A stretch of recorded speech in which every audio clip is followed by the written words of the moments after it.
Hello. आज prediction series में हम एक एक्चुअल चार्ट लगाकर उसमें इवेंट को जस्टिफाई करेंगे using the composite technique by Shri के एन राव।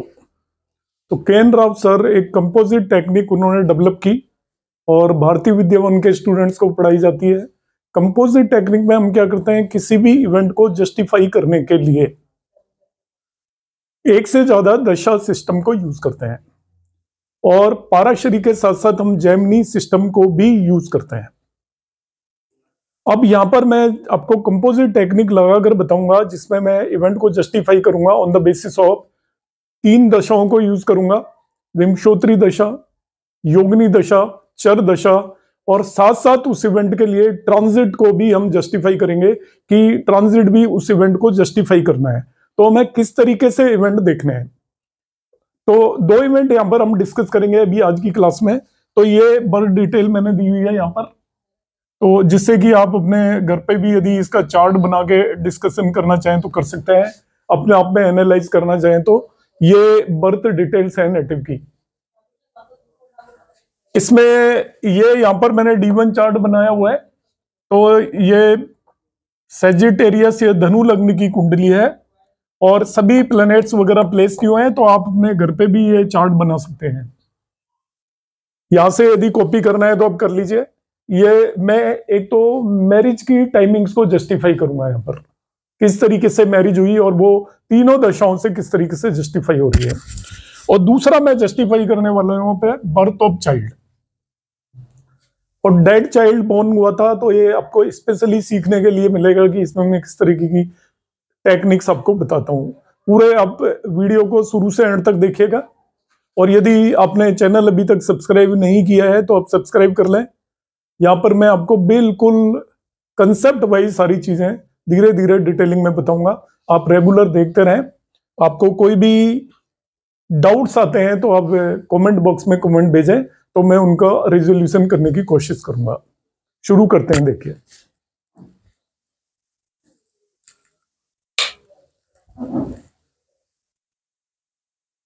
ये मैरिज का पीरियड है फेब 1994। अब देखते हैं हम,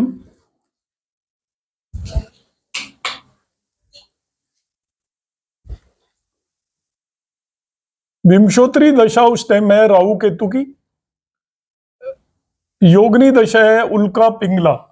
तो उल्का का मतलब यहां पर होता है, योगिनी दशा में उल्का हम यूज करते हैं फॉर सैटर्न शनि के लिए, और पिंगला यूज करते हैं सन सूर्य के लिए। तो शनि और सूर्य की दशा है, और चर दशा है मैंने यहाँ पर नोट की हुई है। ये लियो एंड स्कॉर्पियो मीन सिंह राशि और वृश्चिक राशि की चर दशा है। तो ये दशाएं मैंने यहाँ पर नोट कर दी है। इसके साथ साथ मैं आपको उस टाइम का ट्रांजिट बता देता हूं। ट्रांजिट में सैटर्न 11 साइन में था, शनि 11वें साइन में था, और जुपिटर 7 साइन में था। मतलब शनि 11 साइन का मतलब एक्वेरियस में, और जुपिटर लिब्रा के अंदर ट्रांजिट कर रहा था। अब ये ट्रांजिट की भी कंडीशन देखी। अब देखिए, सारी चीजें दशा सिस्टम से लेकर ट्रांजिट तक मैं जस्टिफाई करता हूं उस मैरिज को। अब देखिए, ये D1 चार्ट है, इसके अंदर 7th हाउस के अंदर केतु है। मैरिज के लिए 7th हाउस रेस्पॉन्सिबल होता है। तो 7th हाउस से रिलेटेड अंतर दशा या दशा से कोई न कोई रिलेशन बनना चाहिए D1 या D9 चार्ट के अंदर, तभी नेटिव की मैरिज होगी। ये कंसेप्ट है सिंपली। और भी हाउसेस से लिंक हो सकता है, मगर यदि D1 और D9 से बनता है तो वो तो बहुत ही इंपॉर्टेंट या आपका बिल्कुल एब्सोल्युटली करेक्ट कंसेप्ट हो गया। तो यहां पर ये केतु है आपका 7th हाउस में, और नेटिव की दशा क्या है, राहु केतु की। राहु लग्न में है और केतु यहां पर है, तो केतु की अंतरदशा में इस नेटिव की मैरिज पॉसिबल है। ये हमने D1 से जस्टिफाई किया। यदि मैं इसका D9 चार्ट देखता हूं तो D9 चार्ट में भी इसके 7th हाउस के अंदर केतु है, तो वो भी जस्टिफाई कर रहा है। तो दोनों चार्ट के अंदर लग्न और 7th हाउस की दशा और अंतरदशा है, तो विंशोत्तरी दशा के हिसाब से इसकी मैरिज जस्टिफाई होती है। अब आ जाते हैं हम दूसरी दशाओं में, जिसको इसमें सैटर्न एंड सन की दशा थी। ये है हमारी योगनी दशा के बेस पर, सैटर्न और सन की दशा है। तो सैटर्न और सन की दशाओं के हिसाब से देखिए हम यहां पर क्या करेंगे, इसमें कई बार क्या होता है कि जो 5th हाउस है, आपको मैं बता रहा हूं बहुत इंपॉर्टेंट कंसेप्ट है, मैरिज का कॉज एक मैरिज भी होता है और एक बर्थ ऑफ चाइल्ड भी होता है। तो जब भी 5th हाउस की दशाओं में भी, 5th हाउस से रिलेटेड प्लेनेट की दशाओं में भी नेटिव की मैरिज हो जाती है, मगर उस केस में उसका with in 1 year child birth भी होता है। तो यहाँ पे देखिए ये कंसेप्ट है, इसीलिए मैंने बहुत स्पेशल चार्ट लिया है आपके सामने।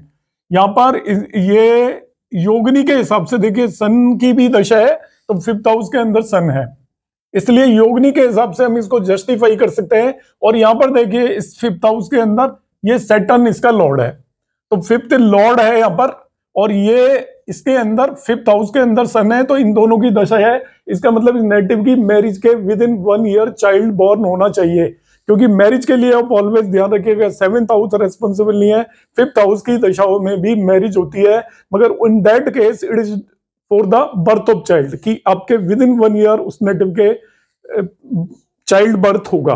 तो इस पर्टिकुलर केस में ऐसा ही होने वाला है। तो योगनी दशा जो इस नेटिव की मैरिज हुई है वो 5th हाउस से रिलेटेड है, D9 चार्ट में नवांश में, और बर्थ चार्ट में भी 5वें भाव से रिलेटेड इसकी मैरिज हुई है इन योगनी दशा। अब आ जाते हैं हम नेक्स्ट कॉम्बिनेशन पर, जो चर दशा थी उस टाइम थी लियो एंड स्कॉर्पियो। लियो मीन सिंह राशि की, ये सिंह राशि है, और स्कॉर्पियो का मतलब ये वृश्चिक राशि है। अब देखिए कॉम्बिनेशन क्या इससे जस्टिफाई होती है। तो मैंने यहाँ पे कारक ऑलरेडी मार्क किए हुए हैं, ये दारा कारक है, यहाँ पर ये पुत्र कारक है, ये 7th पद है। अब ध्यान से समझिए, और ये उपपद मार्क किया हुआ है यहाँ पर। मैरिज के लिए जो इंपॉर्टेंट कारक होते हैं जेमिनी एस्ट्रोलॉजी में, अभी मैंने एक सीरीज तैयार की हुई है, तो अभी तक वो वीडियोस अपलोड नहीं किए हैं, मैं विद इन ए वीक वो शुरू करूंगा। और आप सभी लोगों से रिक्वेस्ट है, स्टार्टिंग से एंड तक आप जेमिनी देखेगा, कंप्लीट जेमिनी की ABCD से लेकर Z तक मैं पूरा कंप्लीट आपको प्रेडिक्शन तक ले जाकर पहुंचाऊंगा। इसके बाद आपके ऊपर आप कितना करना चाहते हो। तो अराउंड 30 वीडियोस की मेरी एक सीरीज जस्ट आने वाली है, तो आप एक वीक वेट करिएगा और शुरू से आखिर तक देखिएगा। जिन लोगों को अच्छे से आती है एस्ट्रोलॉजी वो भी देखें, क्योंकि जेमिनी मैंने देखा है कि ज्यादातर लोग यूज नहीं करते, और जबकि पाराशरी के कंपैरिजन में प्रेडिक्शन के लिए जेमिनी बहुत ज्यादा सिंपल है, बहुत ज्यादा शॉर्ट है, वो कोर्स बहुत वाइड नहीं है, बहुत ज्यादा ब्रांचेस नहीं है, इसलिए आप उसका वेट कीजिए। विद इन ए वीक आप मेरे वीडियोस को सब्सक्राइब करके रखिए। जेमिनी की पूरी सीरीज में लेके आने वाला हूं। पहले मेरा फर्स्ट से लाने का वो था आइडिया, पर अभी मैं जो सीरीज कंटिन्यू की हुई है उसको कंप्लीट करने के बाद लेकर आऊंगा। अब देखिएगा, तो इसमें ये 5th हाउसेस से रिलेटेड दशाओं में मैं मैरिज करा रहा हूं, और रीजन मैंने बता दिया है। ये कंसेप्ट आप याद रख सकते हैं कि केवल 7th हाउस की दशाओं में ही मैरिज नहीं होती, 5th हाउस की दशाओं में भी मैरिज होती है, और वो तब उन केसेस में होती है जिनमें child birth with in a year हो जानी हो। अब चर दशाओं पर मैं आ गया था, तो एक इस साइन की दशा है, एक इस साइन की दशा है। देखिए कितना सिंपल कंसेप्ट है चर दशा से। ये 7th पद से 7th हाउस है, ये 7th पद है, वहां से 7th हाउस की दशा है, और ये उपपद से 7th हाउस की दशा है। तो जेमिनी एस्ट्रोलॉजी में मैरिज के लिए अब दारा कारक को देखेंगे, 7th पद को देखेंगे, उपपद को देखेंगे।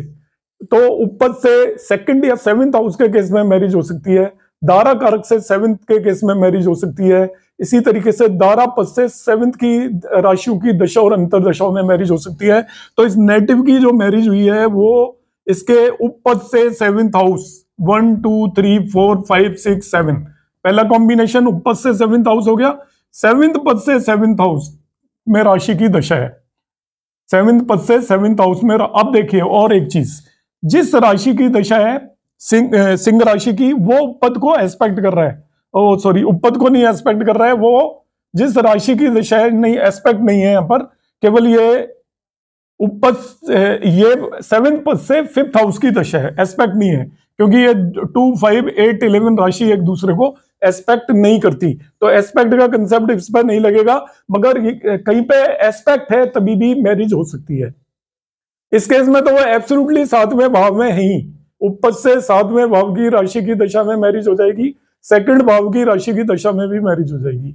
दारा कारक से 7th हाउस की दशा में मैरिज हो जाएगी, दारा पद सेवेंथ पद को दारा पद बोलते हैं, उससे सेवेंथ में भी मैरिज हो सकती है। तो ये दोनों कॉम्बिनेशन इस केस में अप्लाई हो रहे हैं। तो मैंने 3 चीजों से इसको जस्टिफाई कर दिया है। विंशोत्तरी दशा से जस्टिफाई किया, योगिनी दशा से मैंने 5th हाउस को लेके जस्टिफाई किया, और चर दशा से भी मैंने उपपद और 7वें पद के बेस पे इसको जस्टिफाई किया है, तीनों तरीके से। और जो जस्टिफिकेशन मैं दे रहा हूं ये सबसे सिंपल कंसेप्ट है, ऑल्दो हम कुछ कॉम्प्लिकेटेड कंसेप्ट भी लगाते हैं, मगर इसमें सीधा सीधा एप्लीकेबल हो रहे हैं। अब मैं ट्रांजिट से जस्टिफाई करूंगा। तो ऐसा माना जाता है कि मैरिज के लिए डबल ट्रांजिट होना जरूरी है। 7th हाउस या 7th लॉर्ड पर सैटर्न और जुपिटर दोनों का डबल ट्रांजिट हो तभी ही किसी नेटिव की मैरिज होती है, 7th हाउस या 7th लॉर्ड पर। अब देखते हैं कि इसमें ट्रांजिट एप्लीकेबल हो रहा है कि नहीं। उस टाइम पर ट्रांजिट सैटर्न 11 साइन में था, तो यहाँ पे देखिए D1 चार्ट में 11 साइन ये रहा। तो यहां से देखते हैं क्या 7th हाउस और 7th लॉर्ड पे वो ट्रांजिट कर रहा है क्या। तो देखिए 7th हाउस के अंदर 3 साइन है, तो 7th लॉर्ड ये हो गया। तो ये Saturn in transit 1 2 3 third aspect से 7th लॉर्ड को एस्पेक्ट कर रहा है। जुपिटर 7 साइन में था, देखिए ये जुपिटर यहाँ पे था 7 साइन में, तो जुपिटर उसके 7th लॉर्ड को भी एस्पेक्ट कर रहा है ट्रांजिट में 7th एस्पेक्ट से, 7वीं दृष्टि से, और 7th हाउस को भी एस्पेक्ट कर रहा है 9वीं दृष्टि से। तो आपका ट्रांजिट की भी दोनों कंडीशंस मीट हो गई। तो इस तरीके से मैंने इसको कंपोजिट टेक्निक के बेस पर इस इवेंट को जस्टिफाई कर दिया है। चर दशा भी आपके सामने अप्लाई की, वो भी इवेंट को जस्टिफाई कर रही है। फिर मैंने विंशोत्तरी दशा भी अप्लाई की, और साथ में योगिनी दशा भी अप्लाई की। उसमें मैंने एक वेरिएशन भी आपको समझाया कि 5th हाउस से रिलेटेड दशाओं में भी मैरिज हो जाती है, और डबल ट्रांजिट भी इस मैरिज को जस्टिफाई कर रहा है। इस तरीके से हमें देखना चाहिए।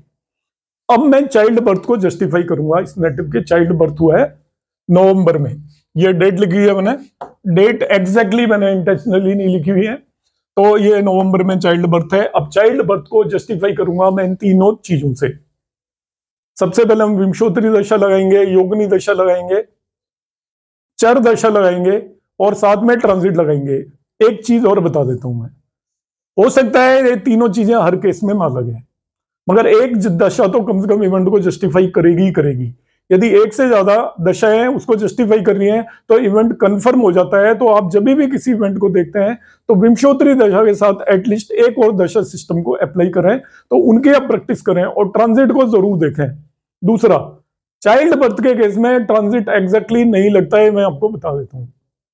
फर्स्ट चाइल्ड के केस में ऐसा कहते हैं कि first child is given by God, तो ट्रांजिट फर्स्ट चाइल्ड के केस में थोड़ा पहले हो सकता है, मतलब जिस हाउस में वो ट्रांजिट कर रहा है उससे एक हाउस पहले से आप ट्रांजिट लगाकर देखें। उसका रीजन क्या होता है, child birth is a process, तो बर्थ में 9 मंथ का पीरियड लगता है, तो उससे बर्थ के टाइम का ट्रांजिट एग्जैक्टली देखना जरूरी नहीं है, विद इन 1 ईयर का आप ट्रांजिट देखिए। तो जिस भी हाउस के अंदर शनि या जुपिटर ट्रांजिट कर रहे हैं जिस भी राशि में, उससे एक पिछली राशि में भी जाकर आप देखेंगे, दोनों में से जरूर ट्रांजिट अप्लाई हो जाएगा। एग्जैक्ट ट्रांजिट चाइल्ड बर्थ के केस में ऑलवेज एप्लीकेबल नहीं होता, आप कितने भी चार्ट पे लगा के देख लेना, मगर विद इन 1 ईयर सैटर्न जरूर 5th हाउस को इन्फ्लुएंस करेगा। अब चाइल्ड बर्थ के मैं आपको कंसेप्ट बताता हूं, चाइल्ड बर्थ में आपको क्या देखना है। यूजुअली फर्स्ट चाइल्ड के केस में 5th हाउस, सेकंड चाइल्ड के केस में 7th हाउस, और थर्ड चाइल्ड के केस में 9th हाउस को हमको देखना चाहिए।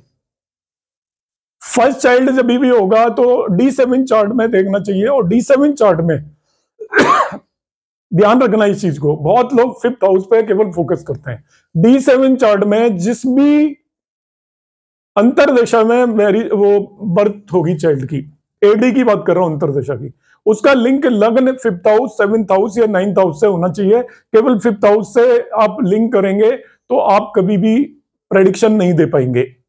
मैं फिर से रिपीट कर रहा हूं, जब भी चाइल्ड बर्थ होती है तो सप्तांशा चार्ट जिसे D7 चार्ट होता है वो चाइल्ड बर्थ के लिए होता है, संतान के लिए होता है।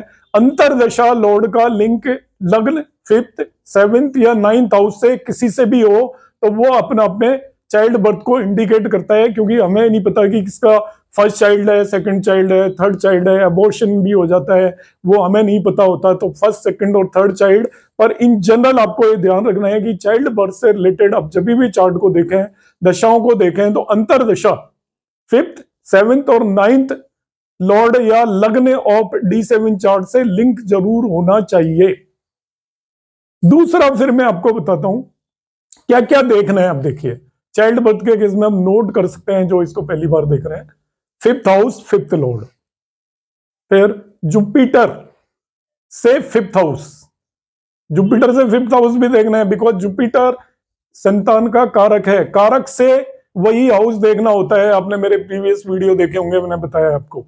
तो कारक से 5th हाउस, जुपिटर से 5वां भाव भी आपको देखना है। कई बार हम चंद्रमा से 5th हाउस भी देख सकते हैं, मून से 5th हाउस भी देख सकते हैं, बिकॉज मून चंद्र कुंडली भी बहुत सारे इवेंट को जस्टिफाई करती है। इसके बाद हमको D7 चार्ट में देखना है 5th हाउस, 7th हाउस और 9th हाउस से रिलेटेड प्लैनेट्स की दशा या अंतरदशा है या नहीं, तभी इवेंट जस्टिफाई होगा। जेमिनी में क्या देखना है? जेमिनी में 5th हाउस का जो कारक होता है उसको हम पुत्र कारक बोलते हैं। तो जेमिनी में आपको पुत्र कारक देखना है, पुत्र कारक से 5th भी देखना है, जेमिनी में भी पुत्र कारक से 5th देखना है। इसी तरीके से 5th पद देखना है, 5th हाउस का पद देखना है। पद कैसे निकालते हैं वो आप मेरे जेमिनी के वीडियोस में देख सकते हो। 5th पद से 5th भी देखना है। इतनी चीजें आपको जेमिनी के बेसिस पर देखनी है। अब हम यहां पर आ जाते हैं, इवेंट को जस्टिफाई करेंगे। ट्रांजिट की एक टेक्निक है, तो बर्थ ऑफ चाइल्ड के केस में मैं एक सेपरेट वीडियो लेकर आऊंगा। ओनली ट्रांजिट के बेस पे भी हम प्रेडिक्शन दे सकते हैं। बर्थ ऑफ चाइल्ड में के.एन. राव सर की एक बुक है प्लेनेट एंड चिल्ड्रन, उसमें काफी अच्छा दिया हुआ है, आप लोग ले सकते हैं। जो भी बीवी के स्टूडेंट हैं वो तो लेते ही हैं, बाकी सब लोगों के लिए भी मैं सजेस्ट करूंगा। बहुत अच्छी बुक है जिसके अंदर उन्होंने काफी अच्छा डिटेल में बताया हुआ है। चलो अब हम शुरू करते हैं। बर्थ ऑफ चाइल्ड का ये डेट मैंने लिखा हुआ है, दशा है राहु वीनस वीनस। तो देखते हैं हम इनके बर्थ चार्ट के अंदर क्या हो रहा है।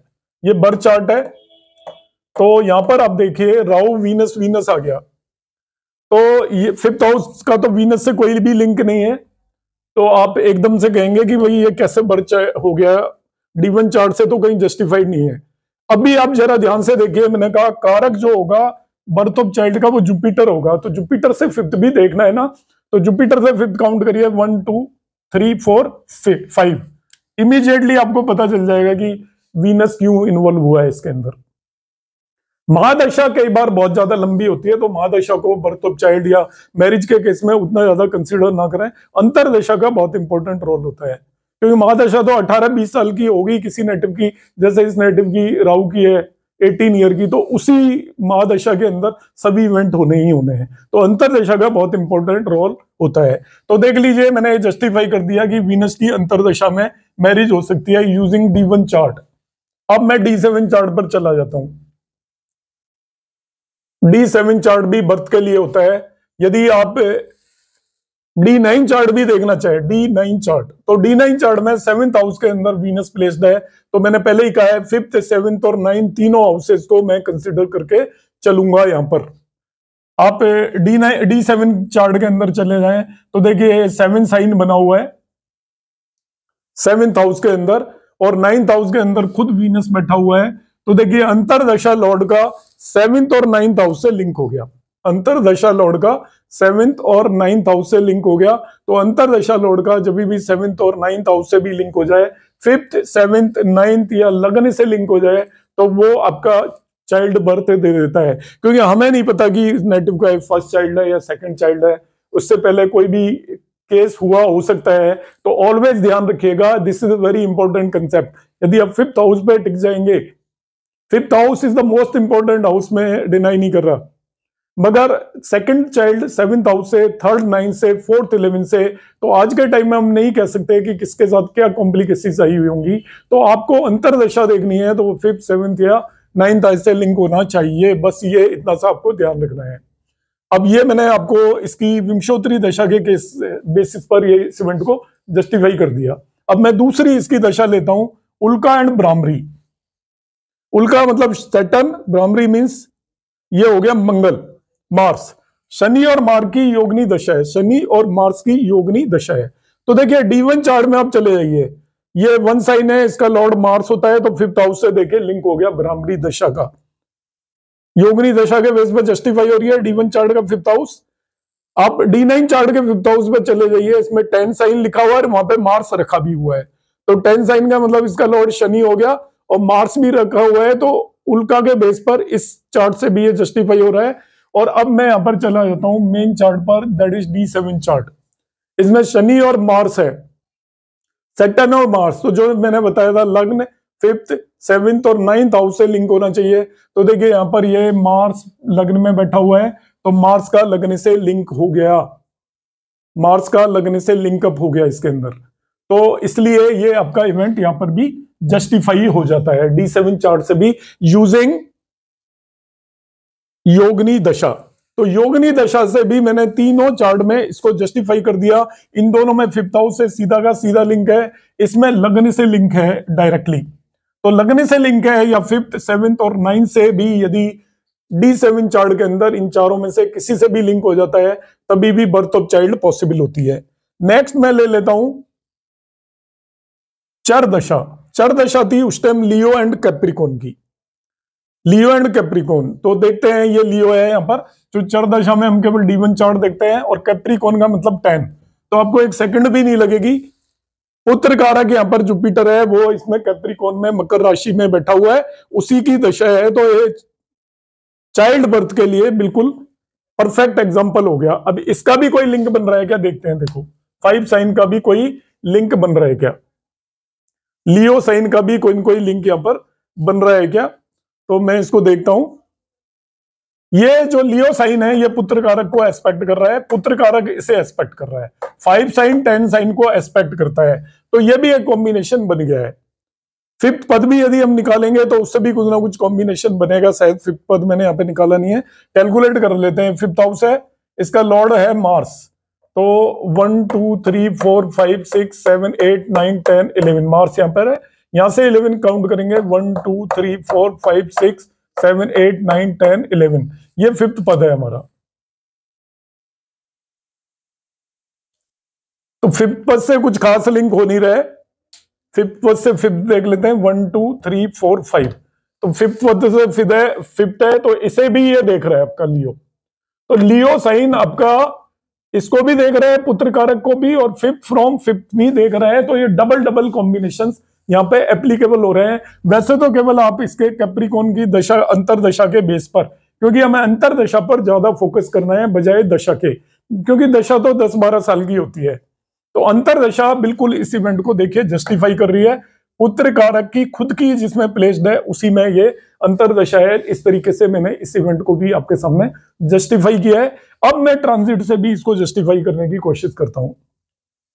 ट्रांजिट की कंडीशन है, यहाँ पे 4 प्लेनेट का ट्रांजिट एक्चुअली लिया जाता है।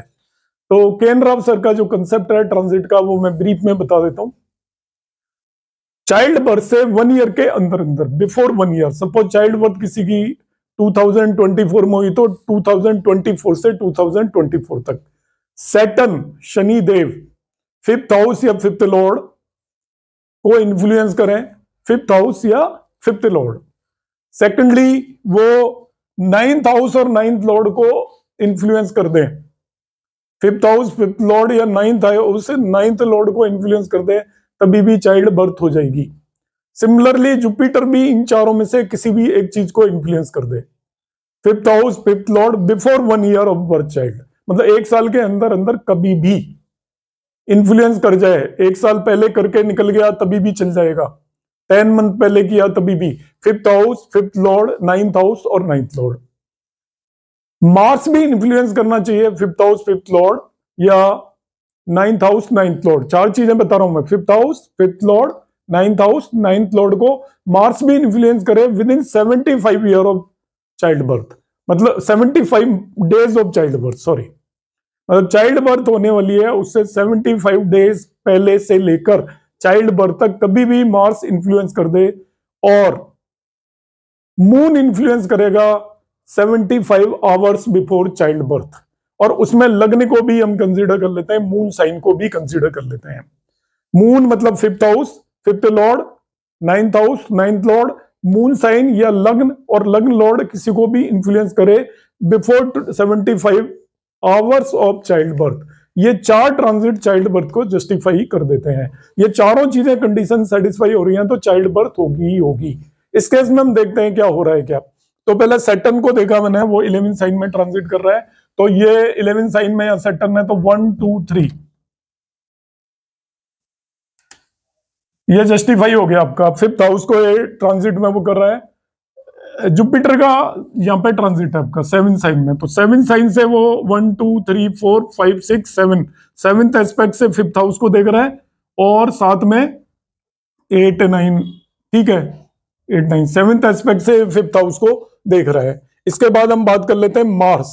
मार्स उस टाइम 10 साइन में ट्रांजिट कर रहा था, तो ये 10 साइन हो गया, तो मार्स 1 2 3 4 ये भी 5th हाउस को एस्पेक्ट कर रहा है। मून उस टाइम 12 साइन में ट्रांजिट कर रहा था, मून यहां पर था आपका 12 साइन में, तो 12 साइन से वो देखिए नेटल मून को एस्पेक्ट कर रहा है, मून लगने को एस्पेक्ट कर रहा है यहां से बर्थ के टाइम पर, और वैसे भी वो 1-2 दिन में इसी साइन में चला गया होगा।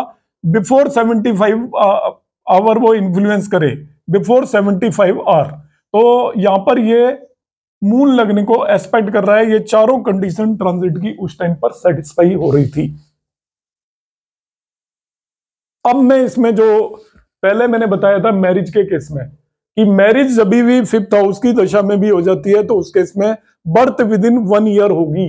तो इसकी देखिए डेट ऑफ मैरिज और बर्थ ऑफ चाइल्ड में 1 साल से कम का डिफरेंस है, तो ये मैरिज चाइल्ड बर्थ के लिए हुई थी, मगर इसमें ये डेड चाइल्ड था, बचा नहीं। अब उसको मैं कैसे जस्टिफाई करूंगा, देखिए क्यों नहीं बचा। अब आपको कुंडली से देखकर बताना है, तो क्यों नहीं जचा। डेथ के केस में, किसी की भी डेथ के केस में, यदि किसी मदर की डेथ बतानी है, फादर की डेथ बतानी है, चाइल्ड की डेथ बतानी है, 2 कंसेप्ट होते हैं, ध्यान से समझिए इसको। ट्रांजिट का एक बहुत इंपॉर्टेंट रोल होता है, वो हम कभी फिर फर्दर डिस्कस करेंगे, मगर 2 बहुत इंपॉर्टेंट कंसेप्ट होते हैं। कुंडली के अंदर किसी भी भाव का मारक, उससे दूसरा और 7वां भाव होता है मारक। किसी भी भाव का एक्सपेंस उससे 12वां भाव होता है। मारक हमें केवल भाव से ही नहीं देखना, कारक से भी देखना होता है। तो कंसेप्ट ऑफ डेथ आप नोट करके रख लीजिए, इससे बेटर कोई कंसेप्ट आपको बताएगा नहीं। मारक से कारक कारक से मारक देखिए, जब भी आपने किसी की भी डेथ देखनी है। वाइफ की डेथ देखनी है तो वीनस से 2nd और 7th हाउस देखिए।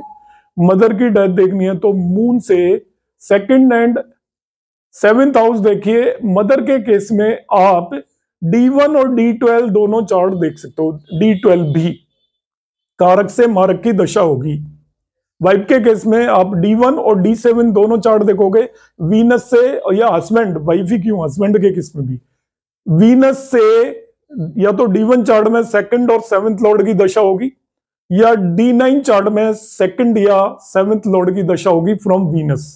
फादर के केस में फादर का जो कारक होता है वो सन होता है, तो उससे सन की जहां पे भी प्लेसमेंट है D1 चार्ट में, उससे दूसरे और 7वें भाव में जो भी राशि है उसके लॉर्ड की दशा होगी। या D12 चार्ट माता और पिता का होता है, D12 चार्ट के अंदर सन की जो भी पोजीशन है उससे दूसरे और 12वें भाव में, दूसरे और 7वें भाव में जो भी राशि है उनके लॉर्ड की दशा होगी। इस कंसेप्ट को बोलते हैं कारक से मारक। जब भी किसी भी रिलेशन का मारक आपको देखना है, डेथ देखनी है, तो उसका कारक देखिए, कारक से दूसरे और 7वें भाव से लिंक करिए। वो खुद भाव भी देखिए उस काम से रिलेटेड, उससे दूसरा या 7वां भाव भी मारक हो सकता है। तो मारक कौन कौन से हो सकते हैं फिर नोट कर लीजिए। जैसे पुत्र के केस में पुत्र का कारक जुपिटर होता है, जुपिटर से दूसरे और 7वें भाव की दशाएं हो। पुत्र का दूसरा होता है 5th हाउस, पुत्र मीन संतान, पुत्री भी हो सकती है। 5th हाउस से दूसरा मतलब 6ठा भाव, और 5th हाउस से जो 7वां भाव है वो उनकी दशाओं में भी डेथ हो सकती है। मदर का देखना है तो 4th हाउस, और 4th से आप कौन सा देखोगे, 4 से दूसरा मतलब 5th हाउस, और 4 से 7वां मीन्स 10th हाउस की दशाओं में भी डेथ हो सकती है। इसी तरीके से मदर का कारक मून होता है, तो मून से 2nd या मून से 7th हाउस की दशाओं में भी डेथ हो सकती है। ये हम D12 चार्ट में भी जाके देख सकते हैं। D12 चार्ट में 4th हाउस रिप्रेजेंट करता है मदर को, नाइन्थ हाउस रिप्रेजेंट करता है फादर को। तो जब भी आपको किसी की डेथ या ट्रेजेडी देखनी हो तो कारक से मारक और भाव से मारक का कंसेप्ट आप लगाएंगे। तो इसको मैं यहाँ पे समझाता हूं क्यों इनको डेड चाइल्ड हुआ। ये मैं D1 चार्ट ले लिया है मैंने। दशाएं भी उसी टाइम, क्योंकि चाइल्ड ही डेड था तो वो एग्जैक्टली सेम ही दशाएं थी। Rahu Venus Venus, Rahu Venus Venus. अब क्यों डेथ हुई देखिए, ये इनका 5th हाउस है। 5th हाउस से आप देख लीजिएगा सेकंड भाव, ये आ गया। तो 5th हाउस से सेकंड भाव, ये मारक भाव हो गया, उसी की दशा है ये। शुक्र की दशा थी बर्थ, तो कारक से ये 5th हाउस से मारक की दशा होगी, इसलिए इस नेटिव की, इसकी बच्चे की डेथ हुई। यहां पर हमने जस्टिफाई कर दिया। आप जुपिटर से भी देख सकते हैं, मगर इस केस में जरूरी नहीं कि हर केस में। कारक जुपिटर है तो जुपिटर से इन जनरल आप देखोगे तो हम देखते हैं उससे सेकंड भाव या उससे 7th भाव देखते हैं। इस केस में वो एप्लीकेबल नहीं है, केवल एक ही चीज अप्लाई होगी। हमने भाव से सेकंड भाव देखा तो वो इस नेटिव की चाइल्ड की डेथ को जस्टिफाई हम कर रहे हैं ऑन द बेसिस ऑफ विमशोत्री दशा। दो चीजें मैंने बताई थी, कारक से मारक भी देखना है, भाव से मारक है, यदि उनमें से किसी की दशा होगी तो डेथ होगी। फर्दर मैं इसको थोड़ा सा जेमिनी से भी आपको एक्सप्लेन करने की कोशिश करूंगा। जेमिनी में उस टाइम पर दशा लियो एंड कैप्रिकॉन की थी। तो लियो साइन ये रहा और कैप्रिकॉन साइन यहाँ पे है, ये 10 साइन जब बर्थ हुआ था चाइल्ड का। लियो और कैप्रिकॉन की दशाएं थी। ये ज्ञाति कारक है, आप ध्यान से देखिए। ज्ञाति कारक इस कुंडली के अंदर मार्स है और ज्ञाति कारक मार्स यहां पर प्लेस्ड है।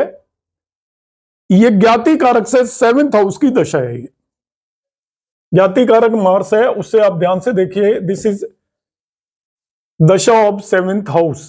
फर्दर ज्ञाति कारक ये उपपद है एक्चुअल में। उपपद से भी हम 7th और 5th हाउस देख सकते हैं। उपपद से 5th 1 2 3 4 5, ये उपपद से 5th हाउस भी हम देख सकते हैं। तो उपपद है यहां पर 1 2 3 4 5। तो उपपद से 5th हाउस चाइल्ड को रिप्रेजेंट करता है और उससे नेक्स्ट उसकी डेथ को रिप्रेजेंट करेगा। उपपद से 1 2 3 4 5 ये 5th हाउस हुआ और उससे नेक्स्ट उसकी डेथ को रिप्रेजेंट करेगा। तो देखिए ज्ञाति कारक इस साइन को भी एस्पेक्ट कर रहा है, साथ साथ ये जिस राशि की दशा है वो भी इस साइन को एस्पेक्ट कर रही है। तो ये इस पर्टिकुलर साइन पर जो इसका मारक है भाव, उस पर दशा राशि की भी दृष्टि है और ज्ञाति कारक की भी दृष्टि है। इस तरीके से हम उस इवेंट को जस्टिफाई कर सकते हैं, क्योंकि किसी भी भाव पर जब भी हमें जेमिनी एस्ट्रोलॉजी लगानी है तो हम राशि दशा को लग्न बनाकर भी देखेंगे।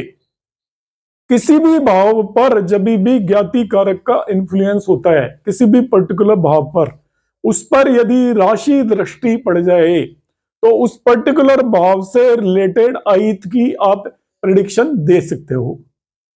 तो इस तरीके से मैंने अभी आज की क्लास में इन सभी इवेंट्स को जस्टिफाई करने की कोशिश की है। अभी मैं इसको लास्ट में ऑन द बेसिस ऑफ योगिनी दशा भी जस्टिफाई करता हूं। योगिनी दशा हो गया ना, एक से ज्यादा दशा से जस्टिफाई होना चाहिए। देखिए योगिनी दशा में उल्का भ्रामरी है, तो उल्का का मतलब वो शनि की दशा होती है। तो देखिए अभी मैंने 5th हाउस से मारक हो गया, उसकी दशा हो गई, तो 5th हाउस से मारक की दशा में चाइल्ड की डेथ हो सकती है। तो इसलिए यहां पर भी जैश और जो मार्स है, देखिए भ्रामरी किसकी है, मार्स की, वो कारक से मारक है। जुपिटर से सेकंड भाव में मार्स है तो कारक से मारक है, तो वो भी अंतरदशा भी जस्टिफाई हो रही है। तो नट स्टाइल में एंड में मैं ये बता देता हूं कि जब भी आपको डेथ देखनी हो तो 2 क्राइटेरिया कंसीडर करेंगे।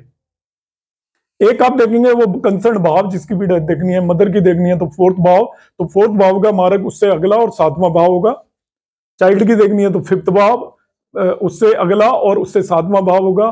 फादर की देखनी है तो 9th भाव, उससे नेक्स्ट, फादर का 9th भाव होता है तो उससे नेक्स्ट और 7वां भाव मारक हो सकते हैं। साथ साथ में कारक से भी मारक देखना है आपको। चाइल्ड के केस में जुपिटर कारक होता है तो जुपिटर से 2nd और 7th। फादर के केस में सन कारक होता है तो सन से 2nd एंड 7th। मदर के केस में मून कारक होता है तो मून से 2nd और 7th। यही चीजें आप कंसर्न डिविजनल चार्ट में भी जाकर देख सकते हैं। लाइक हस्बैंड या वाइफ के लिए अब D7 चार्ट में यही चीजें, D9 चार्ट में यही चीजें देखिए, चाइल्ड के लिए D7 चार्ट में यही चीजें देखिए, और फादर और मदर के लिए D12 चार्ट में यही सब चीजें आप देख सकते हैं। वीडियो बहुत ज्यादा लंबा हो जाएगा, इसलिए मैं उन सभी चीजों को अभी यहाँ पर देखकर नहीं बता रहा हूँ, वो आप लगा सकते हो। कंसेप्ट मैंने यहाँ पर एक्सप्लेन कर दिया है, और भी मैं केसेस लेकर आऊंगा और देखता रहूंगा। इसको थोड़ा स्लो करके आप देख सकते हैं, कई बार चीजें रिपीटेटिव हो गई होंगी, क्योंकि कंसेप्ट काफी तीनों दशाओं को लेकर समझाना थोड़ा लंबा हो जाता है, फिर भी मैंने ट्राई की है। आपको इसमें अभी भी कोई डाउट्स हो तो कमेंट बॉक्स में कमेंट जरूर करिएगा, मैं क्लैरिफाई करने की ट्राई करूंगा।